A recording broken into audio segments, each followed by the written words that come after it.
Point number 4. I'm claustrophobic, Darren! I don't get it. I'm claustrophobic.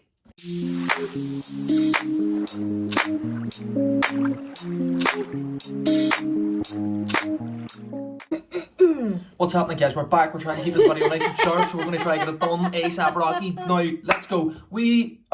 First point for postnatal depression. Basically, we've had a mare. We've recorded this 6 times, so now we're just going to do it and try and keep it quick, which is why Courtney was taking the piss. Point uno. So, talk. It's so important to talk to other people, whether it be your friends, your mum, your dad, your dog. Talk to someone, because once you get the emotions and everything off of your chest, you will feel 10 times better. If you've been through a traumatic labour, you will probably have baby blues like postpartum depression. Even if you didn't have a traumatic labour, with all your hormones and everything as a woman, it's not unusual to be feeling sad, upset, angry, any of those things. Mm-hmm. So if you're not on cloud 9, that's normal. That's absolutely fine. There's a stigma where you think if you've had a newborn, you should be feeling la la la la la. No, most of the times, a good 8 times out of 10, people feel absolutely shit, pretty much. Understandably. And that's fine. That's absolutely fine. But just get it off your chest, because you do feel so much better after you've done it. Babies are massive in energy. They pick up on energy really well. It's better for you to get it off your chest and then feel better and then be back in contact with your child, because if you hold it all on, you bottle it all up, they feel your energy and they're going to hold on to that energy as well. So talk, communicate, and that goes for both sides. So if you struggle with communication, if you struggle with talking, one of my good friends, Pip, he told me that he journals every morning, and I started doing it. So when you wake up, just write down exactly how you're feeling. Don't think, just write, and then read it back, because I know for one that I can be very good at giving advice, but then will bottle it up myself. So when you read back your journal, you don't feel like you're reading what you've wrote. You feel like someone's giving you advice, and you feel like you're being, what's the word? Cancelled. You feel like you're being counselled by someone else. I done that when I was in the hospital, because obviously we were separated for 5 days. So we was both trying to keep video blogs of the whole duration of what we was going through, so we could show you guys to help others and whatever. And one time I was videoing and just explaining my experience with her going through a lumbar puncture and all that sort of stuff.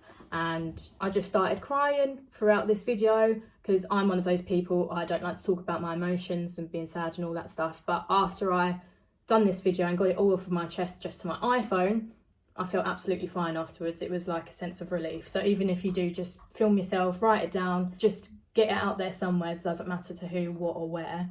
You feel 10 times better afterwards. And you're not alone. So many people can relate. Sleep deprivation. Sleep deprivation. Obviously, when you've got a newborn, it is known that you will not be getting as much sleep as you once used to. Sleep deprivation can heighten all of your emotions and make you feel a whole lot worse than you actually are feeling. So if you're lucky enough to have your parents around, if you could just give your parents the baby for a couple of hours so you can get a nap or whatever, or your friends to just watch them over them for an hour or two, because it's easy to say sleep when they're sleeping, but if they make the slightest sneezing noise or cough or whatever, you're just so alert and so got everything about you that you won't be sleeping properly. And sleep's just amazing for everything, especially having a newborn. That's a full-time job, so you need to be fully functioning at the best you can, because you're going to be slightly sleep deprived as it is. And sleep's scientifically proven to be the best legal, natural performing enhancing drug that there is. Get your sleep on, guys. Do your best. And for anybody that doesn't have a support system around them, massive respect to you, because it's made our life 1,000 times easier having that extra helping hand. Patience. Patience.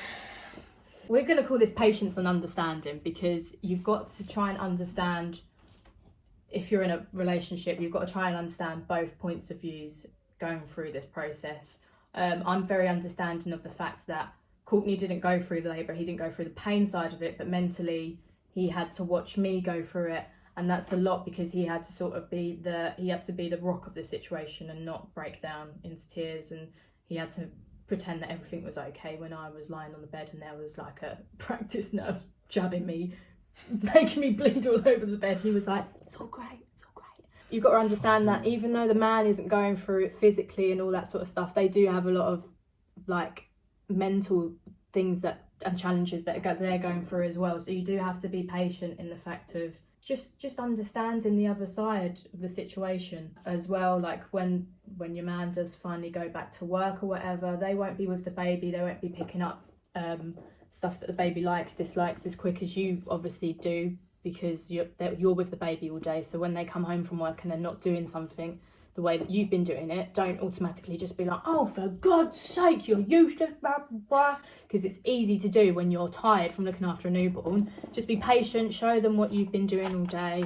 And yeah, you've got to grow and educate each other together. And then on the flip side, lads, for us mentally, it is the hardest thing you'll probably ever do. However, physically and probably mentally, it's the hardest thing. Well, you know what? Probably not even mentally. It's that hard physically that women just get to a point where they're like, you know what? In their head, they don't care anymore. They just think, get this child out of me. That's what I imagine. That's what it seemed like. That's what it was like. Physically, they've gone through the hardest physical activity they're probably ever going to go through in their lifetime. And it makes a lot of different changes to their bodies. It puts their body through a lot of strain. And once the baby is here, then mentally they have to deal with not looking the way they did, especially with Lakita being a model, having stretch marks, having loose skin. It all plays here. It all plays with their mental well-being too. Yes. We just need to be very understanding of what they've gone through, and so them kids are distracting me. I wanted to say something, but. Sorry, I was going to say something. You go through it physically. Fuck, I can't stop looking at them. What are they doing? They're fighting with the floor. They're fighting with the concrete ground. He's pole dancing now. Listen, just be there. Just be patient. Just be understanding of her situation. We do go through a lot mentally. They go through a lot physically, and then they get fucking smashed with the mental side of it after. Man and woman, just be understanding of each other, be patient, support. Put this towards friends and family. Just be there. I mean, especially if you've had a newborn, you know what it's like at the start. However, remember that this couple that have just had a newborn, they're going to develop and learn and do things differently than you did. So just be there for them. You don't have to be there all the time. A text in the morning, a text at night, a text whenever, just a message, a quick phone call. They just ask how they're doing, ask them, and just offer a helping hand. Mm-hmm. It means the world. We've been so lucky with our support system. So lucky. Everyone's reaching out. How things usually go is people have a newborn, everybody wants to get in there, get their photo with them when they're newborn, and then you don't hear from them. It's a bit like, people forget how hard work is having a kid. We still have that support. Even now, 3 months in, we still have our friends asking how Malia is, asking if they can see her, asking how we are. My friend Emily sent us a lovely voice note one day and was just like, you're both doing an amazing job as parents, I wish you were my parents, you've got this, you can do it. And it was actually a morning where we was both feeling a bit crappy as well, so we listened to it, it was like, yeah, actually, we got this, we got this, we got this. Just little things like that to just remind your friends they're doing a smashing job. Baby doesn't let you know because they don't start smiling until like 2 months or whatever. So the baby's not going to really give you much back to let you know you're doing an all right job. They just cry a lot, which, can be a bit like, oh.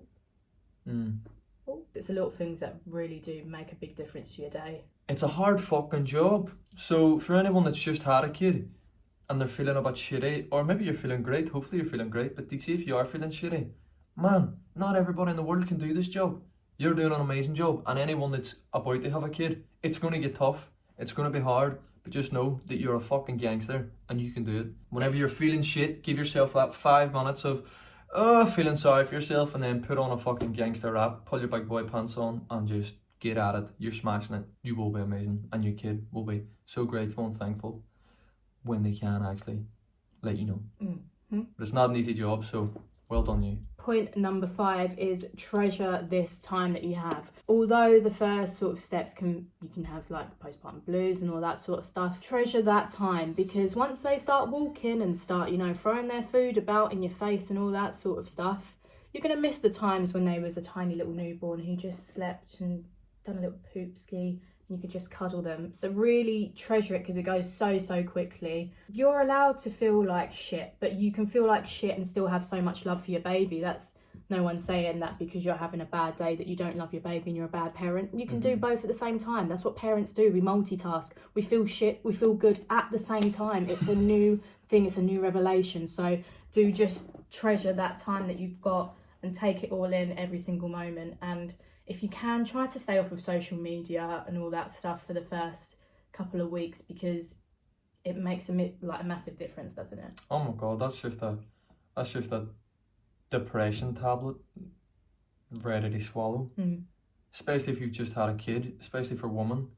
You know, you've just pushed a fucking child out of your womanhood, and then you go on social media and you see Becky with the big ass. Do you know what I mean? Like, natural, no makeup, you know. Yeah, but it's actually like Facetune, this ain't my bum, which is fine. But, you know, all that stuff, it doesn't help. So. Not even, but we don't even mean it in a shady way, but Instagram and social media is so fake, and it's not real life whatsoever. So whether you've had a kid or not, it's good to take a break anyway. But when you've just had a baby, put all your focus on yourself, your partner, and your child.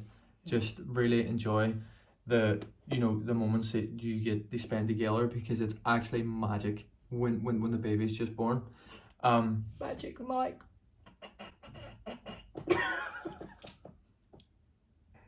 Sorry. We're aware of how much harder it's going to be. So even when we do feel like shit and just feel tired and can't be bothered, we're aware that this is actually the easier part. Yeah. And we're grateful for it. Enjoy every single moment while it lasts, and just try and be as present as possible. You time / daily practices. The reason the / daily practices was there just because for me personally, I've got staples in my day that I like to do. They keep me grounded throughout the day, and it's me taking the time to myself. So I personally like to meditate, I like to read, and I like to train. I like to go to the gym. And I like to write down what I'm grateful for and manifest what I want out of life. And that's for me. That's my me time. So if Lakita's feeding Malia in the morning, or if she's still sleeping and I wake up, I'll come to the front room and I'll do all that by myself. And you really do need me time anyway. You need your own time, whether it's 5 minutes or 2 minutes or half an hour, whatever it is. You do need some time to yourself. Just to ground yourself and set yourself and your mood up for the day. Because if you're sweet, then you're going to tackle everything with a clear mind. But if you're not taking no time for yourself, you're just going to be on autopilot.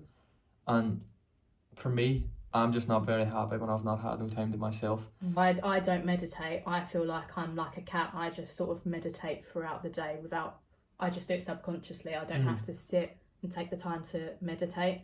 So obviously different things work for different people. But if you've got your own little things that you do throughout the day that you find to keep yourself calm and collected or whatever, you'll find yourself falling into a bit of a routine. So with Malia before bed, I do bath time, and then I do baby massage with her, and then we both lay and listen to the same song, and then she gets into a sort of routine, then she knows it's bedtime and she's off to bed. Obviously when you've got a brand new newborn, they don't know what day and night is, but it will come, it will soon follow in. Once you've got your own little daily practices, the baby will pick up and go, oh, it's this sort of time of the day because mum or dad's doing this.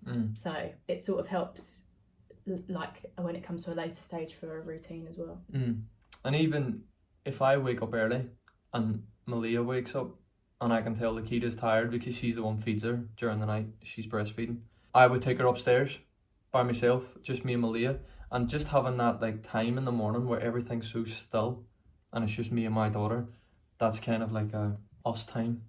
It's a meditation in itself. So if you're taking time to yourself to sort yourself out and make sure you're set up for the day, and your partner's taking time to themselves and they're all good and calm and collected and present, then when you're both together, it's gonna be a match made in heaven, mate. It's gonna be a breeze. It's gonna be fan fucking tastic. And you need to hold yourself accountable to take time for yourself, because I can't wake up and expect her just to sort me out to make my day good, and she can't expect me to make her happy. So make sure you're both happy within yourselves, Yeah, and then find happiness within yourself first, and then share it. together. Share it. Do you know what I mean? Like a little sandwich. Right? You have half, I have half. But that was just our little tips and advice for mental health. This may help you, this may not. Yeah, we just wanted to do something that sort of touched upon postpartum depression and baby blues and stuff, because it is normal and we do take things seriously sometimes. We're not all fun and games here. We do talk about the real shizzle. Please subscribe, give us a like if you enjoyed the video, and we will see you next Sunday for some more Brady Bunch. And if you have any questions or anything you think we can help with, please feel free to ask us. We'd be more than happy to answer them. Peace and love always. What's my little tip for this week? Last week was clean behind your ears. When you're having your coffee in the morning, make sure you pour the milk first. Coffee, sugar, milk, stir it up, hot water. Don't want to burn the coffee. That's our tip of the week. Peace and love. Mwah. Blah!